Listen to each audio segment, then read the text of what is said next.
On a Friday morning on BBC Radio Scotland. It began as an attempt at a bit of fun on the American satirical TV show Late Night with Seth Meyers. A bit of banter between the comedian John Mulaney and the host, Seth Meyers. You know the gambit that I was going to dinner with a friend from college at their apartment, and so you were the first person I saw as I walked through the doorway where I knew this was an intervention. So I'm like, going to dinner with a friend from college, going to dinner with a friend from college, going to dinner with a friend from college. What's Seth Meyers doing here? Well, Mulaney was just out of rehab for cocaine addiction at the time after a group of friends decided he needed help and staged what's known as an intervention, a structured conversation between friends or loved ones with an addict, which leads to them taking action. How it was for me, my intervention, was when I opened the door, I knew right away it was an intervention. Which that's how bad of a drug problem I had. That when I opened a door and saw people, I went, this is probably an intervention about my drug. Behind the laughter, though, it all soon turned serious. You know, you guys saved me from drugs, and Olivia and this baby have helped save me from myself and this early journey out of recovery. And yeah, I don't have a joke for that. I'm really grateful to you, buddy. Well, Mulaney's one of the lucky ones. Drugs and alcohol claimed over 2,500 lives in Scotland last year. We have the worst drugs death record in Europe and one of the worst alcohol records as well. So are more interventions the answer? And how can we help loved ones or friends who are battling addiction? Let's talk about this first with Nick Conn, who is CEO and founder of Help for Addicts. Nick, thanks for your time this morning. Pleasure. Thanks for having me on. For people who are new to this idea, what is an intervention? How does it work? So effectively, in a nutshell, it's kind of an orchestrated attempt between one or a few family members, loved ones, on getting someone to effectively become willing to get some help regarding their addiction. How does it work? Well, there's many ways to really skin a cat, but there isn't a one-size-fits-all. That's kind of one thing I've noticed over the years. You know, I think if someone loves doing cocaine, loves drinking, and doesn't have consequences, then effectively there's no problem. So I suppose the key word is consequences. If there's consequences, then it's time to really intervene and step in. And try and get them willing to get help. Now, I have found that there's kind of several ways to approach it. It can be with love, it could be with education, or it could be effectively with an ultimatum. So depending on the situation, and you know, quite typically we have sort of a mum or dad phoning up, and their son or daughter has an issue and it's ruining their lives, and they're reluctant to get any help. And they tried everything. They tried talking to them. They've tried every possible angle, tried educating, approached with love, and it just doesn't work. So from our side, you know, we see too many people dying. And I think in the statistics that you just said, you know, with I think 2,500 people a year dying alone in Scotland, this disease kills. So it's not something to take lightly for sure. Now, I always feel an ultimatum is definitely what's going to be required, especially if they're living with the parents. And you can say, we've booked you into a rehab. This is where you're going and when. Your choice.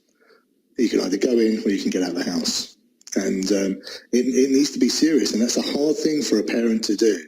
So the most successful interventions, Nick, will have consequences. I find, you know, like I was saying, if they don't have consequences, they're not going to get help. They're just, if they've got no financial consequences, no health consequences, and it's not affecting their work, their family, their relationships, then why would someone be willing to get help? You know, the drugs, the alcohol, that's not somebody's problem. The drugs and alcohol are somebody's solution. So currently it may be doing for them what they're unable to do for themselves. But when that line gets crossed and the consequences start occurring, that's when it's time to get help. Now, sometimes the more consequences an addict has, the more willing they may be, or more receptive to get help. And that comes down to timing as much as anything else, and choosing that moment, that sort of sweet spot where people are receptive to the idea and haven't passed beyond that. Absolutely.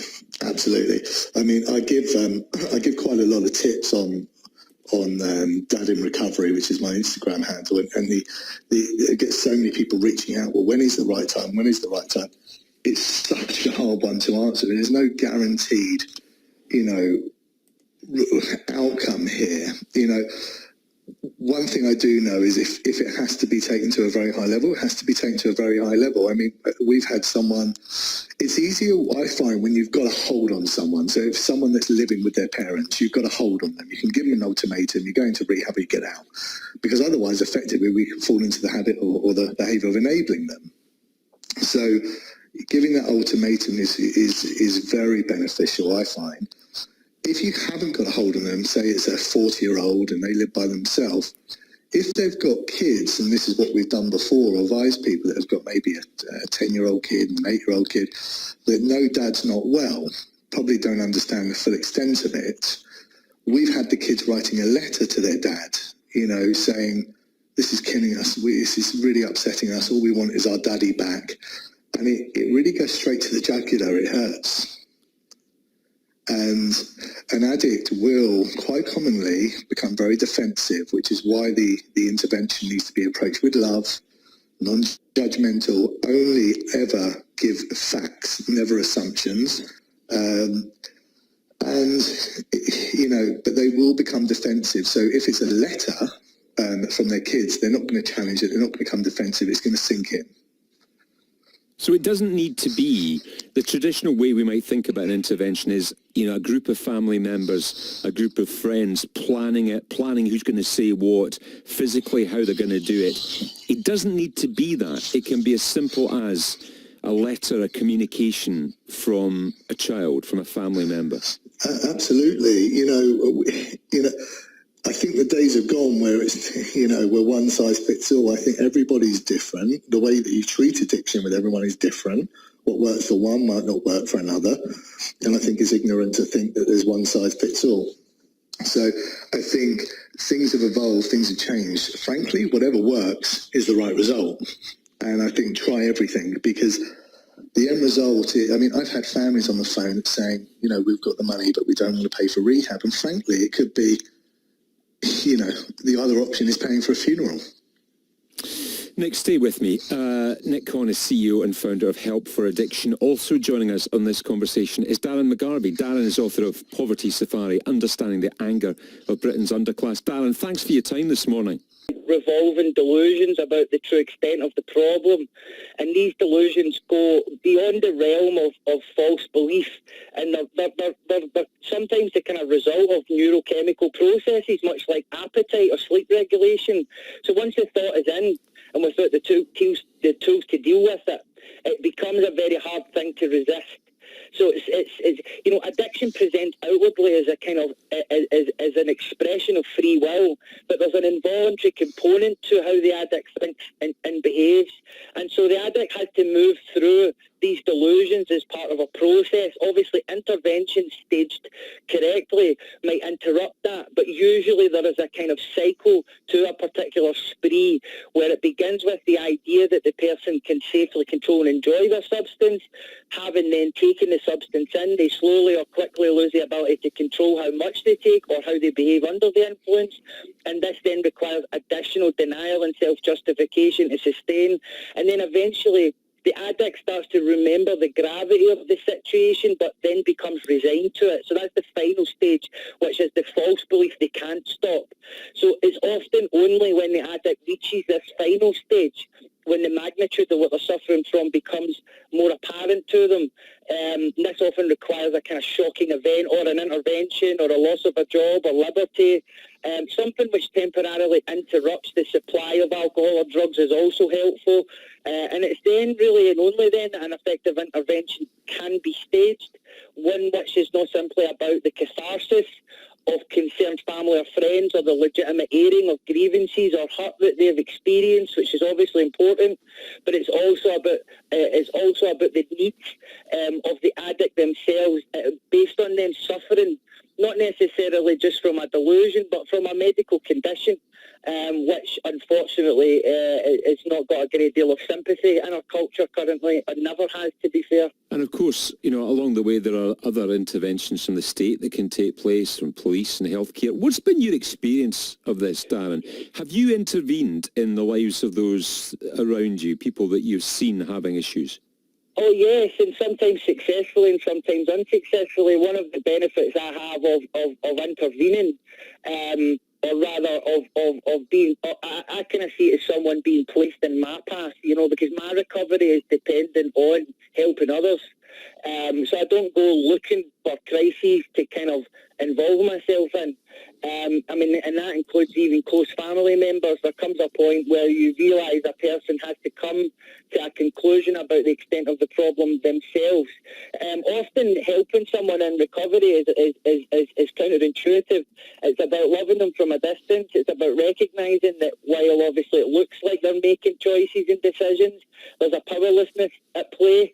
And so it's really just about not being drawn into their codependency and enabling behaviour, because sometimes we think we're showing people love by giving them a kind of nice soft touch story about why they use or drink. You've had a hard time, you've had a difficult life, and these things are all contributory factors. But once you're actually immersed in the disease of addiction, then that's your central problem. And there's a lot of people who end up addicts who don't have a traumatic background. They don't have the kind of classic sort of war story to tell. So it's really sometimes an intervention is actually about keeping your distance until recognising when the optimal moment to surface in someone's life presents itself. I'll ask you this in a moment as well, Nick, but you first, Darren. Does an intervention come with more power, and is it more likely to be successful when it's staged by someone like you who has walked the walk? You have been there and you know what it's like.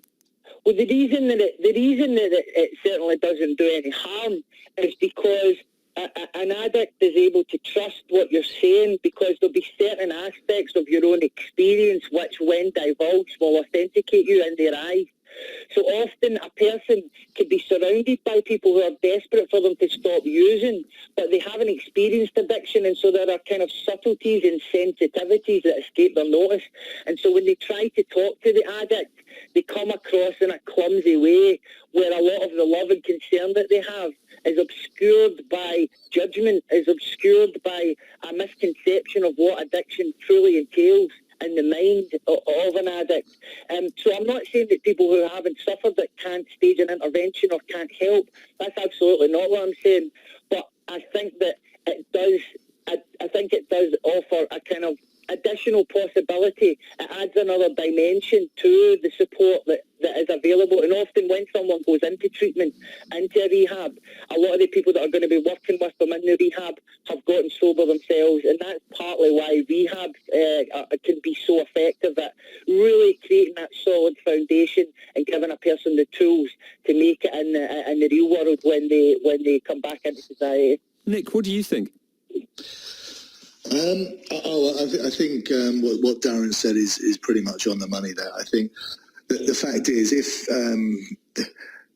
it hasn't necessarily just got to also be the one attempt. You may try as a family and that might not work. You may then try, an organisation or an interventionist to come in and try that way. It hasn't always got to be just the one attempt. It does help. I know from my experience, I'm coming up to 13 years of recovery now, and when I saw therapists, when I saw people, they said, I understand what you're going through. I'm like, well, you don't. You don't know what I'm going through. It's very addiction is very isolating. It's very lonely. So when someone like Darren, someone like myself, someone like that has been there and understands it, the connection can be stronger. So that can sometimes have a good effect. It's also important to be armed with information, because I've heard many families that have done an intervention on someone that's drinking 2 litres of vodka a day and has done for God knows how long. Intervene and say, right, well, we're stopping the alcohol. Now, that's so dangerous. There's a high risk of a seizure, you know? So that person may need to be medically detoxed. They may need to be on a reduction program, so it's very, very difficult, but otherwise a medical detox, or certainly absolutely in a residential rehab where they can have the medical details along with the real issues underlying, you know, addressed, and learning those coping skills, the relapse prevention techniques, how to deal with triggers, everything to maintain it moving forward for long-term sobriety. But I would highly encourage people that if someone is drinking and does get withdrawal symptoms like shakes, sweats, that they're not just stopped immediately, because this can have an adverse effect. It'd be very, very dangerous. Nick, I appreciate your time and your expertise on this morning. Nick Conn, CEO and founder of Help for Addiction. And Darren, always a pleasure to speak to you. Thank you. Darren McGarvey, author of Poverty Safari, Understanding the Anger of Britain's Underclass. There is details of organisations offering information and support with addiction available at the BBC Action Line. That is bbc.co.uk/action line, or you can call any time to hear recorded information on 08000 155 947. It's 10:28 on a Friday morning. This is BBC Radio Scotland. The 17th